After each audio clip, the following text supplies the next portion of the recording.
नमस्कार. Determinant and मॅट्रायसिस मधला next point आहे solution of linear system using मॅट्रायसिस. So linear system आपल्याला माहिती आहे, लिनियर सिस्टीमची सोल्युशन्स कशी फाइंड आउट करायची माहिती आहे. इव्हन डिटर्मिनंट यूज करून क्रेमर्स रूलने आपण त्याचं सोल्युशन पण फाइंड आउट केलेलं आहे. आता आपण मॅट्रिक्स यूज करून एखाद्या लिनियर सिस्टीमचं सोल्युशन फाइंड आउट करता येतं का ते आपण बघणार आहोत. आता एखादी लिनियर सिस्टीम असेल ती आधी मॅट्रायसिसमध्ये रिप्रेझेंट करता येते का? तर लिनियर सिस्टीम म्हणजे काय? Suppose 3x3 means 3 equations and 3 variables. Linear system म्हणजे so all equations are linear equations आणि मग ती सोल्युशन्स काढतो आपण एक्स वाय झेडच्या व्हॅल्यूज वगैरे. याच्या आधी आपण अगदी मला वाटतं सिक्स्थ और सेवन्थ स्टँडर्डपासूनच ते सोल्युशन्स फाइंड आउट करायला सुरू केली असते, म्हणजे त्या मेथड्स आपल्याला झाल्या असतील, रिडक्शन मेथड वगैरे. सो मॅट्रायसिसमधले आपण इन्व्हर्स मेथड किंवा रिडक्शन मेथडने लिनियर सिस्टीमचं सोल्युशन फाइंड आउट करता येतं. सो लिनियर सिस्टीम एखादी दिली असेल, suppose a1x plus b1y plus c1z is equal to काहीतरी d1. Wear a1 b1 c1 d1 हे सगळे काय असणार आहेत? रिअल नंबर्स असणार आहेत आणि एक्स वाय झेड हे सगळे व्हेरिएबल्स आहेत. 3x3 सिस्टीम म्हणतो, सो 3 व्हेरिएबल्स 3 इक्वेशन्स अशी असतील. Means suppose a2x plus b2y plus c2z is equal to sum d2 and a3x plus b3y plus c3z is equal to some d3 or 2x2, 3x3, 4x4 कुठली linear system तुम्ही घेऊ शकता. आता ही system मॅट्रायसिसमध्ये represent करता येते का ते आपण बघणार आहोत. कारण मॅट्रिक्समध्ये रिप्रेझेंट करता आली तर मॅट्रिक्स ऑपरेशन्सने काही मेथड्सने आपल्याला ती सॉल्व्ह पण करता येऊ शकते. सो ही सिस्टीम आहे ती मॅट्रायसिसमध्ये रिप्रेझेंट करता येते आणि ती रिप्रेझेंट करताना अशा पद्धतीने रिप्रेझेंट करायची की ही जी 3 इक्वेशन्स आहेत त्याचे सगळे कोइफिशियंट आहेत एक्स वाय अँड झेड. त्यापैकी ऑल एक्स कोइफिशियंट, मग 2x2 असेल तर 2 येतील, 3x3 असेल तर 3 येतील. आता माहिती आहे किती इक्वेशन्स असतील तेवढे. So all coefficient of x as a first column असं लिहायचं, a1 a2 a3.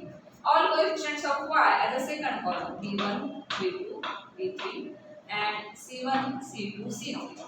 आपण क्रेमर्स रूल बघितलाय, ते असं सगळं रिप्रेझेंटेशन वगैरे बघितले, त्यामुळे तसं काही नवीन नाही आहे. आपण फक्त लिनियर सिस्टीमचं रिप्रेझेंटेशन मॅट्रिक्समध्ये करतो आणि it is possible. So coefficient matrix असं म्हणतात कारण सगळ्याचे कोइफिशियंट, सगळ्या व्हेरिएबलचे कोइफिशियंट आपण इथे घेतले. जो व्हेरिएबल इथे प्रेझेंट नसतो त्याचा कोइफिशियंट ॲज 0 असं कन्सिडर करून तिथे घ्यायचा. त्याच्यानंतर दुसरा मॅट्रिक्स त्याला मल्टिप्लिकेशनमध्ये घ्यायचा, all variables. First variable X, second variable Y and Z is equal to third matrix जो घ्यायचा आहे तो राईट साईडचे ते कॉन्स्टंट आहेत त्या कॉन्स्टंटचा मॅट्रिक्स घ्यायचा. कॉन्स्टंट असेल तर तो लिहायचा, नसेल तर तो 0 असं कन्सिडर करायचा. So d1 d2 d3. त्यामुळे ह्या मॅट्रिक्सला सपोज कोइफिशियंट मॅट्रिक्स म्हटलं तर आपण त्याला a असं म्हटलं. हा सगळा व्हेरिएबलचा मॅट्रिक्स आहे, त्याला कॅपिटल एक्स असं इन जनरल म्हणतात. आणि इज इक्वल टू हा जो काही कॉन्स्टंटचा मॅट्रिक्स असतो राईट साईडच्या कॉन्स्टंटचा मॅट्रिक्स त्याला मी. So ax is equal to b ह्या फॉर्ममध्ये हे सगळे मॅट्रिक्सेस आहेत. a मॅट्रिक्स आहे, x मॅट्रिक्स आहे, b so matrix. So a means this matrix x and b. So ax is equal to b ह्या फॉर्मॅटमध्ये लिनियर सिस्टीमचं मॅट्रायसिसमध्ये रिप्रेझेंटेशन करता येतं. कुठलीही लिनियर सिस्टीम घ्या, आता आपण 3x3 घेतले, 2x2 4x4 कुठलीही लिनियर सिस्टीम घेऊ शकता. त्या लिनियर सिस्टीमचं असं ax is equal to b अशा फॉर्ममध्ये रिप्रेझेंटेशन करता येतं. Where a is coefficient matrix, तो कसा लिहायचा ते माहिती आपल्याला. x is variable matrix and b is constant matrix. So हे जे रिप्रेझेंटेशन आहे मॅट्रिक्समधलं ते सोल्युशन काढण्यासाठी आपल्याला उपयोगी पडणार आहे. म्हणजे काय एक्स इज इक्वल टू बी हे जर इक्वेशन असेल तर ते सॉल्व्ह कसं करायचं थोडंसं आपण आधीच्या काही व्हिडिओमध्ये बघितलेलं आहे. So ax is equal to B. So आपण a इन्व्हर्स अर्थात मॅट्रिक्सचे इक्वेशन दिली की जो कोइफिशियंट मॅट्रिक्स आहे तो नॉन सिंग्युलर मॅट्रिक्स असेल तरच हे सगळं पॉसिबल आहे वगैरे हे असणारच आहे, कारण a इन्व्हर्स. सो इन्व्हर्स मेथडने जर ह्याचं सोल्युशन काढायचं आलं तर सिम्पल आहे. इन्व्हर्स काढणं थोडं tedious आहे पण in general concept simple.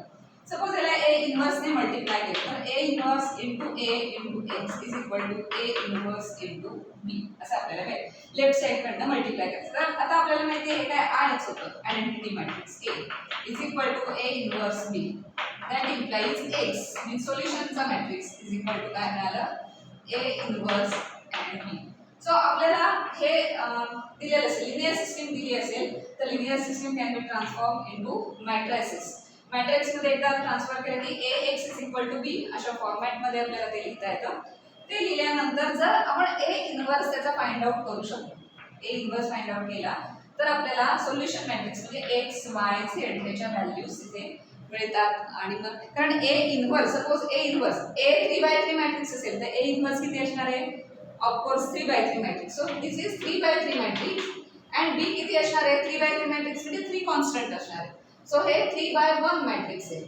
So 3/1 म्हणजे 3 आणि 3 मॅच झालं आणि मग आन्सरचं ते ऑर्डर असेल ती काय असणार आहे? 3/1 ही ऑर्डर असेल. म्हणजेच काय की एक्स वाय झेड ची ऑर्डर किती आहे? 3/1. ही ऑर्डर किती आहे? 3/1. आणि मग आन्सरची A इनव्हर्स B प्रॉडक्ट वगैरे करून आन्सरची ऑर्डर पण किती येणार आहे? 3/1. सो हे दोन्ही बरोबर मॅच होतील. मग first element is equal to first, second y is equal to second element, z is equal to third element, असं कंपॅरिझन करून तुम्ही एक्स वाय झेडच्या व्हॅल्यूज तिथे फाइंड आउट करू शकता. सो 6वी-7वी पासून आपण काही मेथड्स तिथे बघितल्या. डायरेक्ट आपण ते एक्स आणि वाय एखादा सेम करून मग ते कॅन्सल होऊन मग त्याचं रिडक्शन करून वगैरे अशा मेथड्स आपण यूज केलेल्या आहेत लिनियर सिस्टीम सॉल्व्ह करण्यासाठी. त्यानंतर तुम्ही 11वीत आल्यानंतर डिटर्मिनंट अँड मॅट्रिसेस हा कन्सेप्ट आला तेव्हा क्रेमर्स रूल हा कन्सेप्ट तुम्हाला लक्षात आला असेल की क्रेमर्स रूलने पण एक्स वाय झेडच्या व्हॅल्यूज काढता येतात म्हणजे सोल्युशनसाठी.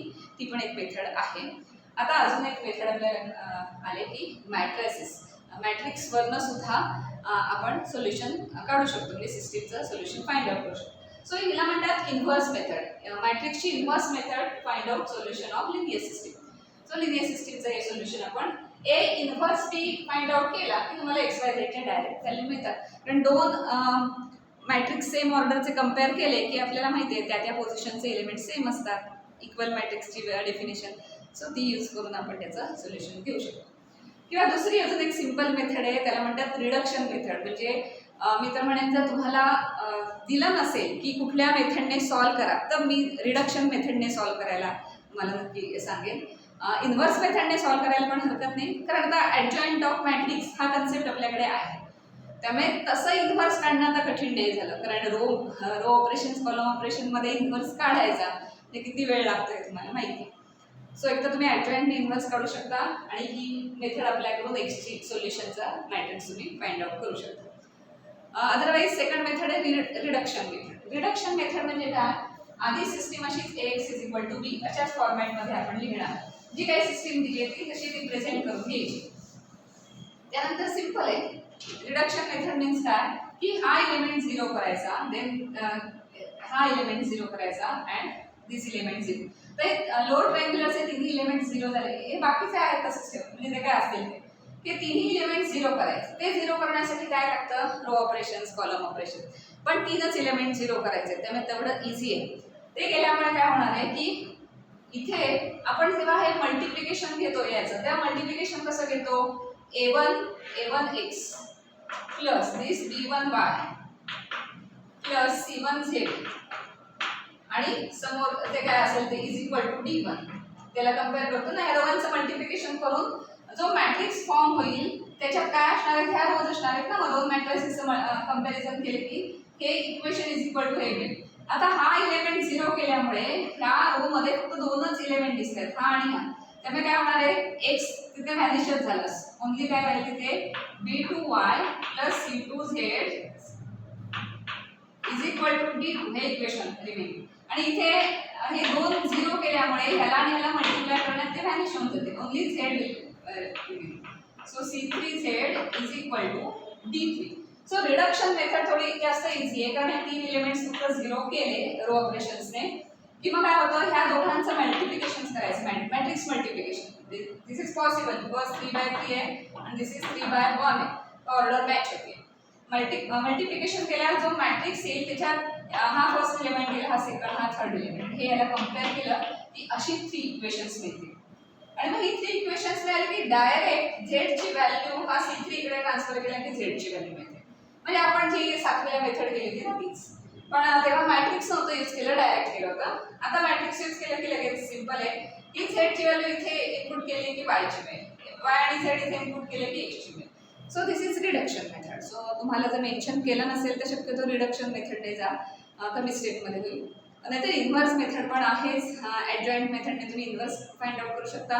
अर्थात हे सगळं बघण्याआधी डिटर्मिनंट ऑफ ए काढून घ्यायचा, तो नॉन झिरो पाहिजे आणि मगच पुढे कुठल्याही प्रोसेसला जायचं, तरच त्याचं सोल्युशन इथे एक्झिस्ट होणार आहे. So this is coefficient matrix, this is variable matrix, and this is constant matrix. Ax is equal to b is called matrix representation of linear system. आणि हे रिप्रेझेंटेशन यूज करून, ह्या दोन मेथड यूज करून आपण x च्या व्हॅल्यूजमध्ये solution find out करू शकतो. आपण एक दोन एक्झाम्पल बघू, रिडक्शन मेथडचं बघू, त्याच्यानंतर इन्व्हर्स मेथडचं बघू. अगदी सिंपल आहे, तुम्हाला फक्त मी कशी कशी मेथड अप्लाय करायची ते दाखवणार आहे. तुम्ही एक घरी 2-4 एक्झाम्पल जरी सॉल्व केली तरी तुम्हाला ते पक्की लक्षात राहील. सो मी इथे काही एक्झाम्पल सॉल्व करतच असते, पण अजून प्रॅक्टिस म्हणून तुम्ही तेवढी जास्तीत जास्त एक्झाम्पल सॉल्व कराल तेवढं तुम्हाला तो कन्सेप्ट चांगला डोक्यात राहतो. आणि एखादं एक्झाम्पल नाही सॉल्व करता आलं किंवा नाही जमलं ह्या मेथडने तर तुम्ही मला कमेंटमध्ये नक्की लिहा, ते एक्झाम्पल लिहून पाठवा, मग मी ते तुम्हाला सोडवून देईन. शिवाय माझं शिकवणं कसं वाटतं तेही नक्की कमेंटमध्ये लिहा. आणि अजून शेअर केलं नसेल कोणाला तर मित्रमैत्रिणींना शेअर करा, लाईक करा आणि कमेंट करायला विसरू नका.